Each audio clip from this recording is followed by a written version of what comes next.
Bonjour, bonsoir mesdames et messieurs, selon l'endroit où vous nous recevez, bienvenue sur Kene TV. Nous retrouvons ce matin comme invité monsieur Mamadou Clément Koné. Il est commissaire de scout dans la région de Sikasso. Avec lui, il sera question du scoutisme, une école de la citoyenneté. Bonjour monsieur Koné. Bonjour monsieur Zanga. Merci, bienvenue. Merci d'avoir répondu à notre invitation sur Kene TV. Comme je l'ai si bien dit ce matin, nous allons parler du scoutisme et comment le mouvement se passe et comment adhérer au mouvement. Sur ces, qu'est-ce que le scoutisme selon vous? D'accord, merci bien pour cette question. Et tout d'abord, avant de répondre à cette question, je salue tous ceux qui nous regardent en ce moment, de loin ou de près. Le scoutisme est un mouvement d'éducation et de formation des jeunes par action. Et tout se passe par action. Et aussi, c'est un mouvement ouvert à tous sans discrimination. Que tu sois garçon ou fille, et encore, peu importe la religion. Il suffit seulement d'avoir la volonté. Merci beaucoup et pour ces éclaircissements. Et dis-nous, comment est né, on attend scoutisme, comment est né vraiment ce mouvement-là? D'accord, merci bien. Et ce mouvement, on peut dire que ce mouvement est né ici en Afrique, et notamment en Afrique du Sud. Et c'était dans les années 1899. Il y avait un général britannique du nom de Robert Stephenson Baden-Powell. Voilà, donc c'était un militaire. Et lorsque son régiment a été déplacé en Afrique du Sud, il y avait une guerre entre les Anglais et les Hollandais, qu'on les appelait les Boers. Donc, lui étant quand même le premier responsable, il a pu utiliser des enfants de 12 à 15 ans. Voilà, donc maintenant, pour au moins se battre quand même la troupe hollandaise, qui était 4 fois plus nombreux qu'eux. Voilà. D'accord. Donc, et maintenant, c'est la source. Et après cette guerre maintenant, le fondateur est retourné chez soi en Angleterre. Et il a été accueilli comme héros, parce que les gens ne comprenaient pas le système qu'il a mis en place, vraiment pour au moins se convaincre l'ennemi. Et partant de là maintenant, il a vu des jeunes, surtout notamment des quartiers désœuvrés. Là, lui-même, il a pris la décision à travers cette phrase. Donc, à la fin de ma carrière, je me mettrai à transformer ce qui était un art de faire la guerre en un art de faire la paix. Donc, voici la phrase qui l'a motivé, disons, à créer ce mouvement-là. D'accord, merci beaucoup. Donc, on peut dire que à travers ces histoires, on peut dire que c'est un mouvement peut-être qui est à l'échelle internationale, si on comprend bien. Très bien. D'accord, merci beaucoup. Et on parle de scoutisme toujours. Et quel est le rôle vraiment des scouts dans la société? Parce qu'on les voit, peut-être que moi et beaucoup de personnes ne connaissent pas vraiment quel rôle ces scouts-là jouent. D'accord. Maintenant, ce qui concerne le rôle des scouts, et ça va quand même me faire retourner un peu. Chez nous, il y a quelque chose qu'on appelle la méthode scout. La méthode scout est composée de 9 éléments. Maintenant, pour comprendre maintenant notre interaction, il faut également comprendre d'abord cette méthode-là, parce que c'est unique aux scouts. Voilà, donc maintenant je vais parler de quelques éléments et parmi ces 9 éléments. D'abord, la base, ça c'est la promesse et la loi scout. Vous allez voir que toujours, vous allez voir que les scouts ils vont se saluer ainsi. Donc, cette salutation quand même est pleine de signification. Il y a également la loi, donc composée de 10 articles. Donc ça c'est le premier fondement de cette méthode. Et après également, il y a la vie en petits groupes. Donc, et aussi, il y a les relations entre les jeunes et les adultes. Donc, et après, il y a en 2019 qu'on a ajouté un autre élément qui est l'engagement communautaire. Et là, vous allez comprendre pourquoi l'engagement communautaire. Parce qu'à travers quand même cet élément, les scouts peuvent intervenir dans plusieurs domaines. Si quand même c'est nécessaire quand même pour au moins diminuer la souffrance de la population ou encore faire avancer nos sociétés. Et dans ce sens, on peut s'engager dans tous ces sens. Et comme exemple de service, par exemple, s'il y a un catastrophe, par exemple, pendant la saison pluvieuse passée, Oui. il y a la pluie a fait des dégâts. Oui. Donc, on peut s'élever pour au moins aller donner des coups de main donc, aux gens. D'accord. Merci beaucoup pour ces quelques détails. Déjà, on voit le rôle que les scouts jouent dans la société et puis les valeurs qui sont enseignées. Donc, ça veut dire qu'à travers ces signes, quand on les voit, peut-être que même sans la tenue, on peut les identifier. Mais est-ce qu'on peut un peu revenir en arrière? Parce qu'on voit déjà, on voit les scouts, on voit ce qu'on appelle, ceux qui montent les drapeaux là. Les pionniers aussi, chacun a son signe. Mais est-ce que ces signes-là a des explications? Si. Ok. Bon, d'abord, on a un point commun. On nous appelle tous les mouvements ou associations de foulards. D'accord. Nous portons tous des foulards. Okay. Mais la différence, c'est quoi? Le mouvement pionnier a été créé par les premiers responsables, notamment le fait Modibo Keïta. Oui. Avec les 5 axes, il y avait quand même un axe qui demandait à décoloniser les esprits. Okay. Donc, partant de là, ils ont voulu changer ce qui appartenait aux Blancs. Okay. Et depuis bien avant l'indépendance, ce mouvement existait, puisque la date de création, c'est en 1907. Et le mouvement est revenu aussi au Mali depuis dans les années 1947. Donc, bien avant l'indépendance. Maintenant, au moment après l'indépendance, c'est le même mouvement qui a été changé. D'accord. Donc, on peut dire que le mouvement pionnier est une dérivée du scoutisme. Okay. Wow. Voilà. Et au sein de l'église, il y a également un autre mouvement qu'on appelle Amis de Kizi. Okay. Kizito. C'est aussi une dérivée du mouvement scout. Nous sommes tous des mouvements de foulards. Mais ce qui est propre à nous, c'est cette méthode-là qui nous permet quand même d'intervenir dans tous les domaines. Okay. Mais vous avez un signe particulier, apparemment. Apparemment. Okay.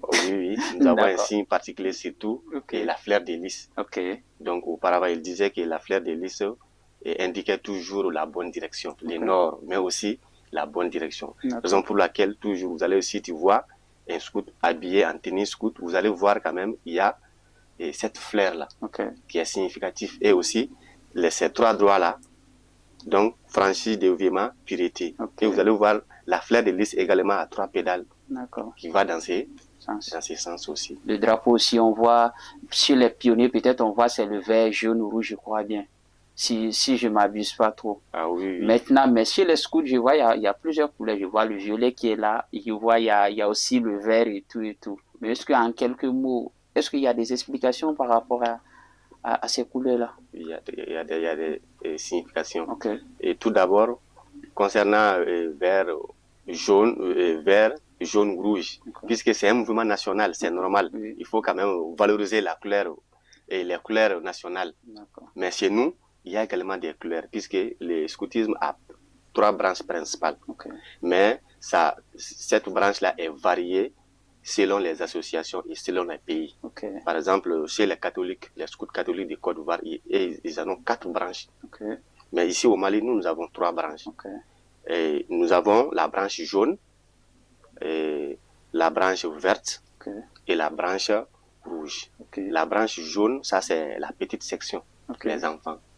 Et maintenant la branche verte, donc ça c'est la branche intermédiaire. Et maintenant la branche rouge, ça c'est les grands. La responsabilité commence à partir de la branche rouge. Mais maintenant, ce qui concerne maintenant les foulards, les couleurs, maintenant, ça montre également de la base au sommet. Par exemple, on dit d'abord à la base, chez nous, à la base, on vous demande d'avoir 2 couleurs. Donc, ces 2 couleurs-là est significative. Ça symbolise, ça définit également la vision ou encore l'objectif de la troupe. Quelles sont ces couleurs-là? Par exemple, ici, dans notre région, nous avons aujourd'hui 4 groupes. Et chaque groupe a ses couleurs. Et prenons le groupe de Sikasso. Le groupe de Sikasso, les 2 couleurs, ça c'est le blanc et le violet. Donc, bordure blanc, fond violet. Et le blanc là, ça c'est la paix, la pureté. Et le violet maintenant, ça c'est la pénitence, le don de soi. Vous voyez un peu? Oui, je vois. Voilà, donc chaque foulard s'explique dans ce sens. Mais maintenant, bon, ces foulards là au Mali, Chez les catholiques, ça c'est le foulard des chefs. Ok. Voilà, donc vous allez voir que bon, maintenant les verts là, ça c'est la nature. D'accord. Donc il y a le bleu du ciel, ça c'est la vie. Vous voyez, donc ça c'est la vie. Et il y a aussi la couleur rouge, qui est le sacré, le sacrifice, ou encore qui peut être également en tant que responsable le don de soi. D'accord. Voilà. Merci beaucoup. Donc on voit que c'est un mouvement pratiquement qui existe dans beaucoup de pays et au Mali aussi, dans beaucoup de régions. Merci beaucoup pour ces détails. Et déjà, on voit que vous préparez une activité très bientôt. C'est du 30 juin au 7 juillet, si je ne m'abuse pas trop. Et le thème retenu, nous avons la jeunesse et drogue. Quel enjeu pour le Mali de demain? Et pourquoi vous avez choisi ce thème? Bon, c'est vu le constat, actuellement, vraiment, ça ne se dit pas son nom, quoi. D'accord. Voilà, de nos jours, vraiment, on sait que la jeunesse malienne, vraiment, est dominée vraiment par la consommation des stupéfiants. D'accord. Parce que le février passé, on a fait un événement pour commémorer quand même la fête du fondateur le 22 février. D'accord. Donc, à travers la direction régionale de la jeunesse et des sports, l'explication donnée par le chef de division, il a dit, si nous prenons 5 familles, vous allez voir que dans 3 familles, il y a des jeunes qui consomment de la drogue. Ouais. Donc, nous, en tant que mouvement des jeunes, et également un mouvement qui est là pour le bien-être de la jeunesse, nous nous sommes dit pourquoi ne pas prendre ces thèmes, sensibiliser davantage les jeunes, donc afin quand même qu'ils puissent vraiment cesser de prendre. Voilà, c'est stupéfiant. D'accord, merci beaucoup. Et déjà, nous voyons que vous avez choisi la région de Sikasso, pas que la région de Sikasso seulement, vous êtes allé jusqu'à dans le cercle de Kadiolo. Et on voit déjà, le ministre, il en a parlé vous-même, vous avez dit toute drogue est pratiquement consommée partout au Mali. Et vous avez choisi le cercle de Kadiolo. Ah oui, puisque ça fait partie du groupe de Sikasso. D'accord. Voilà, et également, on peut dire que c'est la nouvelle troupe. D'accord. Bon, la première raison, c'est pour motiver cette nouvelle base. D'accord. Et en même temps, permettre à la population de Kadiolo de découvrir maintenant les talents ou encore ce que les scouts peuvent apporter donc à la population de Kadiolo, sinon à la population malienne. D'accord. On espère que cette activité va changer beaucoup de choses, disons, dans ces consommations de drogue et stupéfiants et autres. Maintenant, vous prévoyez quelles sont les activités prévues lors de ce 30 juin? D'accord, il y en a plein. On a prévu beaucoup d'activités, mais c'est en 2 phases. Puisque d'abord, ce camp-là, c'est un camp de formation dénommé camp Fé Isaac Bourou, voilà, qui est l'un des parrains du groupe de Koujala qui est décédé il y a une année et quelques. Et donc nous prions toujours pour le repos de son âme. Et comme la première phase, ça c'est pour former nos jeunes maintenant dans la pédagogie scout. Voilà, pour être un vrai scout. Voilà, donc il faut ceci, il faut cela. Et c'est par niveau. Et cette année, on a 4 nouveaux. Ceux qui vont faire la promesse, la 2e classe. Et il y a également, certains vont se spécialiser, par exemple, dans le secourisme, et également l'administration, comment gérer. Donc, c'est ça qu'on appelle la spécialisation. On essaie quand même de développer de donner des notions d'avantage quand même dans certains domaines. Et également, la 4e classe, ça sera maintenant la première classe. Donc ça, c'est la formation typiquement scout. Et maintenant, la 2e phase, on a prévu des activités. Et d'abord, nous aimerions faire quand même une conférence sur le thème avec la direction régionale chargée de la lutte contre les stupéfiants à Sikasso. Donc, j'en ai parlé avec les responsables dans ce sens et ils ont donné leur avis qu'ils vont nous accompagner. Et également, on veut faire également un public show. Donc, toujours pour au moins se sensibiliser davantage. Non seulement les jeunes, mais également les parents. Parce qu'il faut que les parents également s'associent. Voilà, s'associent pour qu'ensemble, nous puissions quand même et sensibiliser, aider les jeunes vraiment à aller sur de bons chemins. D'accord. Et après ça, il y aura également une activité sportive qui a été initiée par le ministre de la Jeunesse, la marche sportive. D'accord. Voilà, donc voici ces activités-là, on va impliquer la population de Kajulu. D'accord, merci beaucoup.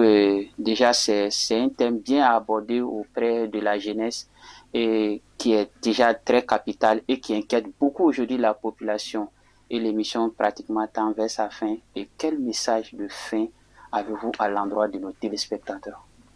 Bon, je dirais seulement quand même, vu le contexte actuel, soyons quand même des bons citoyens. Et qu'on se donne vraiment pour l'avenir de ce pays sans mesure, quoi. D'accord. Voilà.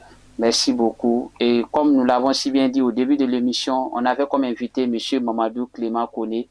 Il est commissaire de scout ici à Sikasso. Avec lui, il était question vraiment du scoutisme, le rôle des scouts dans la société et quelle approche on peut faire du scoutisme et comment adhérer au scoutisme pour dire que tout le monde peut adhérer à ce mouvement sans distinction de religion, sans distinction de classe. Et on se dit à la prochaine.